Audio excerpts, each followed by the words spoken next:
Hey everyone, welcome back to the channel. I got Fluffers here with me, and yeah, stay tuned. Today is pros and cons of having a farm. You're such a crazy duck, dude.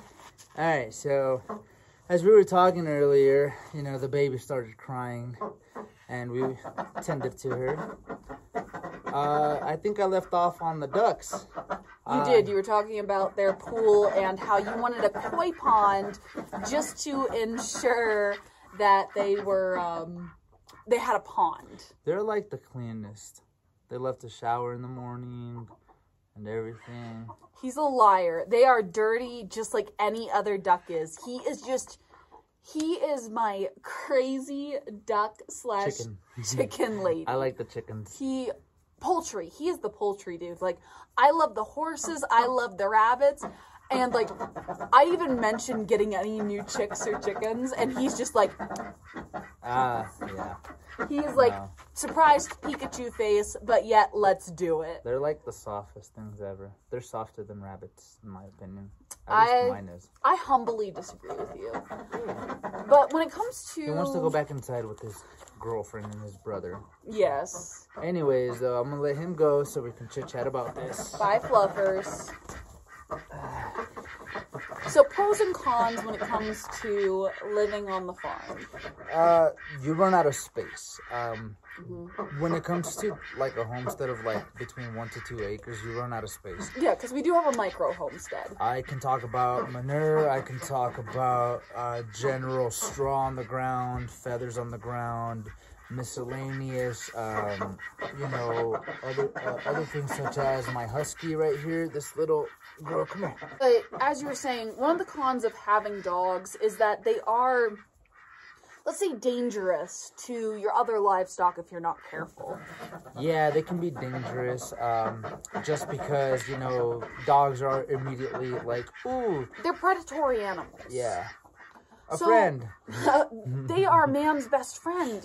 You're totally right. They're man's best friend, but they're not friends to the chickens. How many times has Kiwi gone after the chickens? Yeah, she chases the chickens. Or how many times has she gone after the rabbits? We don't allow her in here. We're just, yes. You know, the hens and the ducks, they're getting ready to bed down since it's getting late. Yes, they are roosting right now. But we have 3 different paddocks, and right now the only reason Kiwi is allowed in this paddock is because we're sitting to the entrance of the chicken coop. Yeah. Sorry to cut you off. No, you're good. So another con to having a homestead is just, it just depends on how you want to do it. Do you want to low budget? Do you want to have a high budget? How quickly are you trying to get there? Which we did it super quick with a high budget. Well, what I'm trying to say is how rural are you really trying to go? Because for me, it's the city's 30 minutes away. We're located in a small mountain town, and we're not in city limits. We're in county. So the price for our home, for our land, for our water, it's a little bit higher at the beginning. It's just, it's affordability of where you want to start.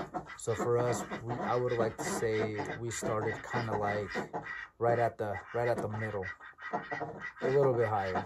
But we got there pretty quick just because we are blessed and you know, the assets that we have. We're blessed in our assets, and then y'all don't know Danny very well, but when I get super excited about something, I'm like, babe, let's do this. He is the sweetest, most, like, caring significant other ever, where he is like, oh my gosh, I want to make her happy. I want to see this done. So when I'm like, I want to do this, I want to do that, I want to do that, and I'm just like, boom, boom, boom, boom, boom, he takes care of it, right? So we got, within a month, we got all of our chickens. Within a month, we had our 2 horses. The chickens. We got the rabbits. Yeah. We got Kiwi, and you know, it really quickly turned into a zoo.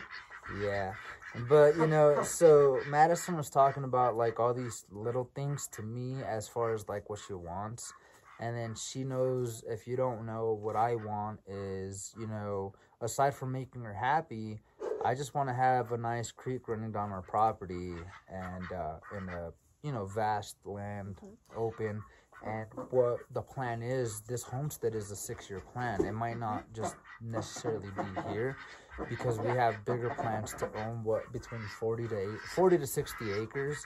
This is our temporary homestead. This is the start of our future when it comes to, like, I don't know, would you say our adventure in life? Yeah. Because you know how we all have that ambition to try to do what we dream of doing? Well, my passion is observing cultures. Her passion is, rescuing. Getting way too many animals. Rescuing horses. So mine can come later, and it will come, but we have to get there together. And we can't basically stomp down on anybody else's ambition. So the reason I say yes to her on everything, within a certain limit, then we do it, because it's kind of, I think, and sorry for interrupting. Oh, you're good. But it's kind of like you push my ambitions when it comes to the whole homesteading thing, and I push your ambitions when it comes to building your company and doing what you want to do, because we support each other as partners, because we each have a goal and a mission of what we want to get done. Yeah. So another thing too is some of us, at least in the middle class to the lower class, we tend to think like, oh, nothing's possible.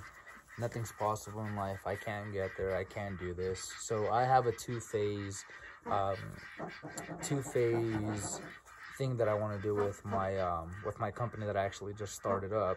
And it starts off as a trucking company, because I was in the military for 9 years. A little bit of background behind that. I started off in a special operations unit, and I finally started doing my job from what I signed up for in the military once I left that unit and went into the basic component, and I became a truck driver. I learned everything I needed to do, and I fell in love with the logistics.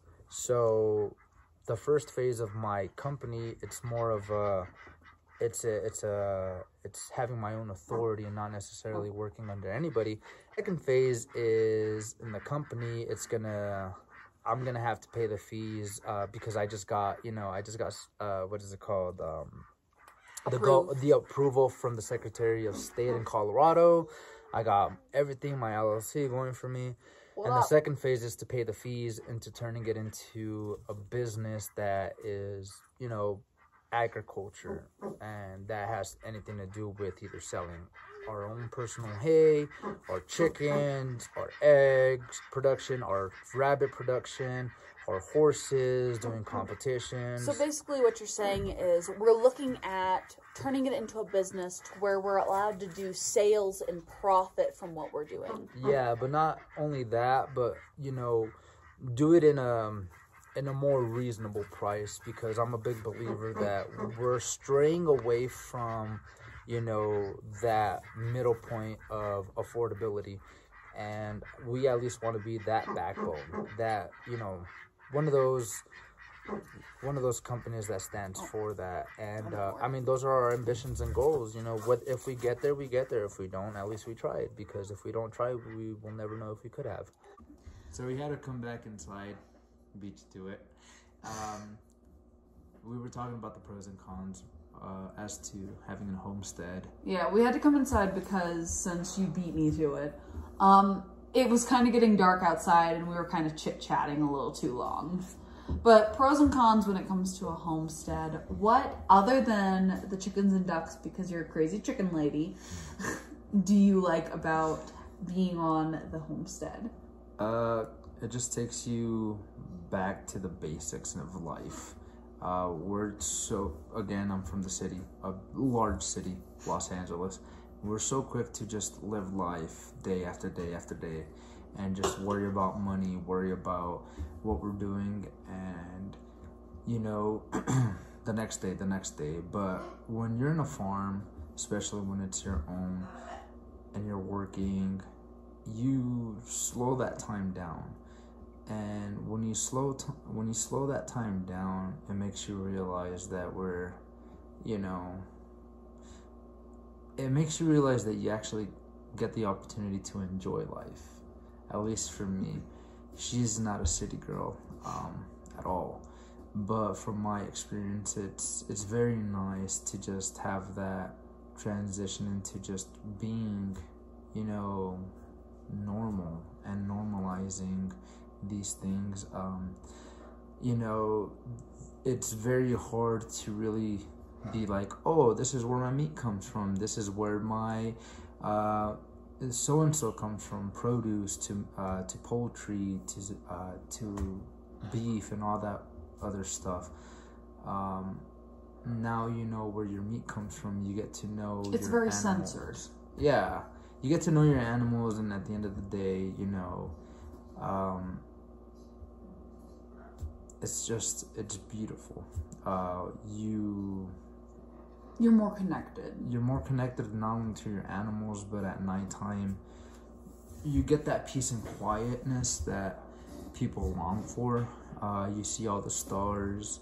You reconnect yourself to what is really important, which is your family, and you know, it just gets you to think about some of the things that, you know, help you, whether if you're into spirituality, whether if you're into you know, other things like that and that sort. I know I'm not trying to get too deep into this. It's just I've lived in the city my entire life, and just coming out here, that's the biggest takeaway. I would never replace what I'm doing now with Madison to what I could be doing in the city. So that's the whole point of a homestead, in my opinion, is you live off your land. You live off your land, you enjoy your life, and you live a little bit more subtly. You know, it's more simple. Our priorities are different as opposed to someone's priorities. I'm gonna go out on a Friday night, you know, kind of thing. What do we do on a Friday night? Sleep. Yeah, so that's that, at least for me. Well, what about for yourself? I think I enjoy, when it comes to the homestead, I think I enjoy, like, the aspect of it's up to us, right? Mm-hmm. It's up to us to put in the work and see the fruits of our labor, right? So we go out day in, day out, taking care of these animals, taking care of the garden, and the harder we work, the harder we put into it, the more profit we get out of it. Instead of, there's kind of a disassociation from just going to the store, taking your money, and buying food, buying meat, buying vegetables. Yeah. It's less rewarding in a lot of sense from a standpoint of it's not a living thing. It's a product, right? And Sydney kind of summed it up the other day. Sydney comes up to me, and we had just butchered out some of our chickens. And I said, Sydney, aren't you excited? We did not let her watch. No, we would. Nor did she watch. No, she's too young for that, right? I didn't watch. I hid in, I hid in the barn like a child because I am a sensitive little snowflake. No, Sydney comes up to us, and I was like, aren't you excited to eat our own food? And she's like, oh, I don't eat animals. Which is cute, but she'll learn at her own time. She will, because it's like, oh, you don't eat animals, but don't you love hamburgers? Don't you love chicky nuggets? And she goes, I love chicky nuggets. And it's like... It's just the innocence of a child. It's the innocence of a child, but it's also our generation of not really understanding where our food comes from. It's not an animal. It's not a thing that was alive. It is food. Yes. And, you know... And, sorry, another thing too. It's not just about the meat. It's also about our garden. You know, it's about the energy we're putting into our bodies, the resources we're putting into our body, and being connected with them. We're keeping a balanced nutrition, and that's where it just boils down to. And we're located in an environment where the winters are harsh. So, you know, here before summer ends, I'm going to complete the greenhouse. You know? No, not only that, but if you've watched our very first video of Welcome to the Homestead. It was atrocious. It was atrocious, yes. But if you look at the picture, right? We have like 2 feet of snow on our house, and we had just moved into the property, like, what, 2 weeks? And out of nowhere, we got like discouraged because we had so many feet of snow. And I don't know about you, but I was like, oh my God, what did we get ourselves into where we're on this mountain in the middle of... We were under the impression that it's always going to snow, but we have figured out that there's 6.5 months of... winter. Basically where it doesn't snow, and there's 6 months. Oh, okay. So you're saying it's the opposite. Yeah, 5.5 months of snow, so frost. Yeah, but I would also say, like, our summers aren't very warm. They're very cool summers. 75 degrees is perfect. It's perfect from a standpoint of, like, how we're feeling, but when it comes to, like, growing our produce, it's kind of tricky, because, like, have you taken a look at our tomato and pepper plants? Mm-hmm. They're kind of dead, right? And I love tomatoes and I love peppers, right? But that's the point of the greenhouse. That's the point of the greenhouse, right? So we'll get there. We'll get there, but trials and errors. Pros and cons. Me crying over everything and Danny just kind of being like, meh. I am the emotional one on this homestead. I would say I'd cry over everything. And Danny is just sitting here like, well, it's a lesson learned and it's something we're dealing with. And I'm just sitting here like... No, but yeah, in a nutshell, those are the pros and cons. We have enough land to sustain ourselves. Acres, like Danny said, is definitely enough to keep us sustainable. Mm-hmm. And I think a lot of times I am the... what would you say? I'm very positive in how this is going to work out. And Danny's the planner, right? I say I want to do X, Y, Z. And he's like, okay, how the hell are we actually going to get this done? Because she has no idea what she's talking about. On the contrary, I already see what it's going to be. And then she's like, how are we going to get there? If you want to look at it in that perspective. I say he's pumping me up, but I'm a dreamer and he's a realist, right? I'm like, oh, we're gonna get everything taken care of and it's gonna be wonderful and perfect and here's how we're going to do it. And Danny's like, at the end of the day, you can look at it as a pro or a con depending on how you decide to do it, or if you ever have, that mindset of, fuck this, I want to get out of the city, I want to do this myself. A little advice is patience. You're gonna get discouraged, you're gonna run into a lot of issues, you're gonna see other people that are successful in this, you're gonna see a lot of people that know what they're doing and all that, but we're gonna keep it real with you.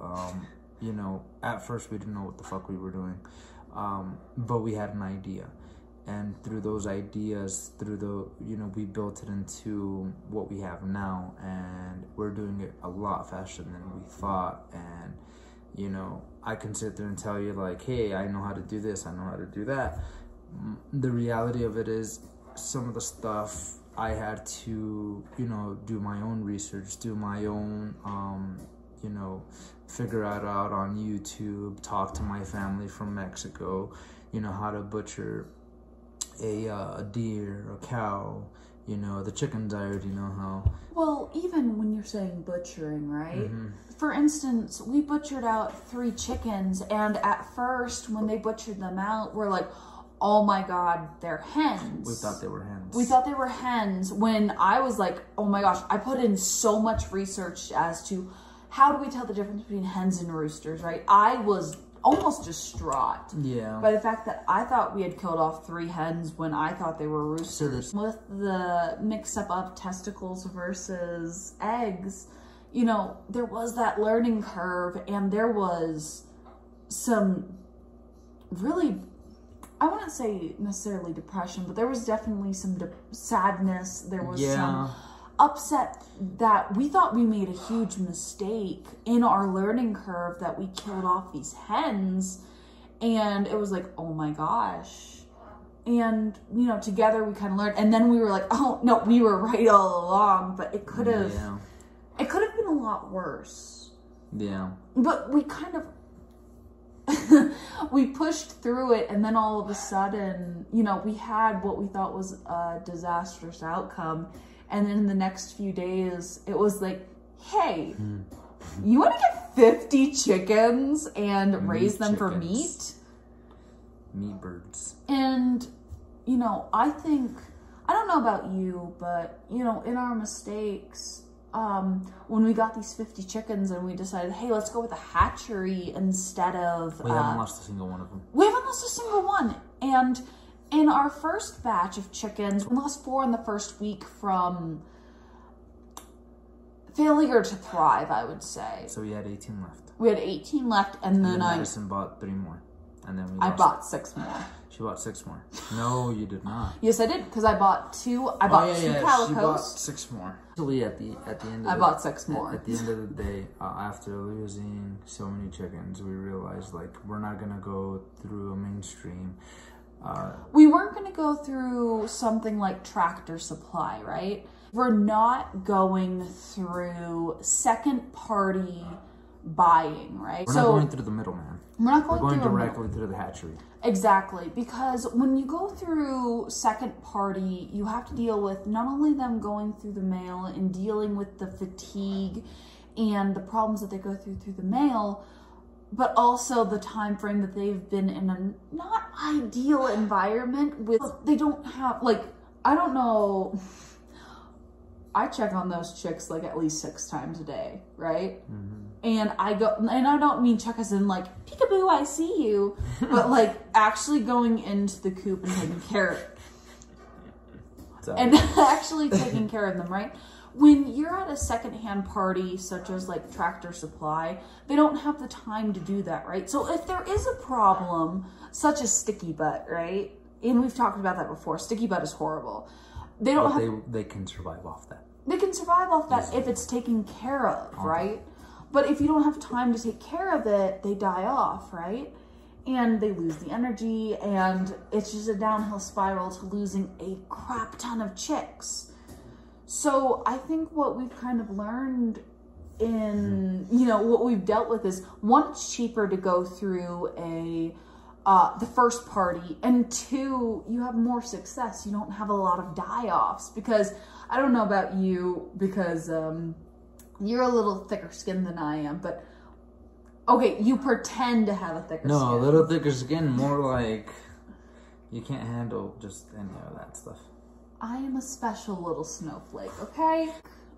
Our main thing with this, right, compared to when we were living together in Louisiana, compared to when we're living together here, I think in a lot of ways we are a lot closer, because we have so much work and we have so many projects to take care of and so many animals that are under our care, to where there is a lot more communication. There's a lot more close, like you and I are closer here than we were there. Oh yeah, absolutely. You work together. If you're wondering the timing on everything of how much it takes, it literally takes like 15 minutes to feed the animals in the morning and 15 minutes at night. All it is just observing and interacting with the animals throughout the day. And I don't mean like literally standing there eagle eye, but what I'm trying to say is that making sure during the heat that they're watered, or during the cold that they're, you know, warm. They're warm and they find some sort of cover. Aside from that, a lot of stuff when it comes to like just clean up, manure, that, you know, it's just the cycle of life. Well, not only that, so, but you know, when it comes to like taking care of the animals and communicating, like even now with having a new baby, it's like one of us saying, hey, watch the kids. Oh yeah. And I'll go take care of XYZ. Or we need to invest in a baby monitor. I know, right? Or like even Danny was threatening to throw away my manure piles, which is good compost, right? And it's excessive. It's not excessive, but like communicating of he was like, oh, we don't have enough room for XYZ. I'm just going to go take care of it. And it's like, whoa, hold up. I have a project I'm working on that'll get rid of right now what is composted and good to go to spread. Just give me time to get rid of it. Don't toss it, because as anyone on Homestead knows, that stuff is black gold. That stuff is black gold. Yeah. But that's all we have for you. I would say we're chatty little monsters together. Yeah. But, you know, as Danny said, that's really all we have for you as of now. As of now, I really enjoy this style of video, though, where we just kind of chit-chat. Oh, don't you start rolling your eyes at me. Or shifting your eyes. Shifty eyes. She's the crazy one. I just said, yeah, just go ahead, do whatever you want. And then I do the work. And she just does the, oh, this is awesome. Okay, I will say that Danny does a lot, and I'm very grateful for everything you do in my harebrained schemes.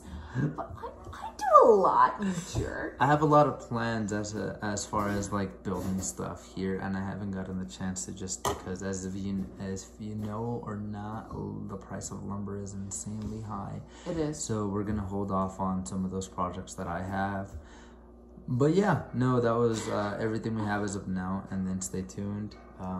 We definitely have a lot of projects planned out for the future of we just hope that you guys enjoy this as much as we do. I know some of you that are watching this probably follow us on Instagram and all that stuff, but you know. And we just started a new TikTok, and by we, I mean I was just kind of like, hey, look at the thing I'm doing. But more than anything, is just like, you know, anyone can do it, you know. They can. At the end of the day, it's just you wanting to. So those of you that actually care to listen and are with us with this journey, you know, this is where we're at right now. So yeah, thank you. And we are very grateful for anyone who does watch us and anyone who is, you know, within contact with us for this, because this really is a harebrained scheme. And I ran out of beer, so I'm drinking this. You're curious. That's not what I drink. He's lying. He loves White Claws. No. Anyways, thank you so much for watching.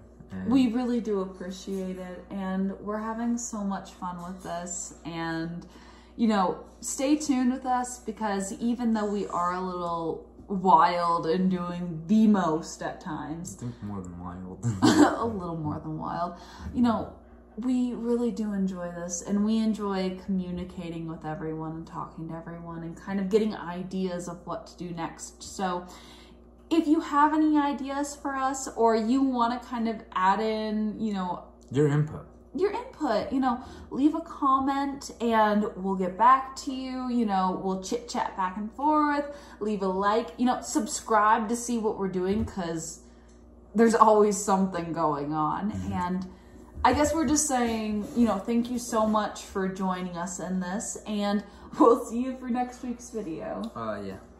Peace out. Bye.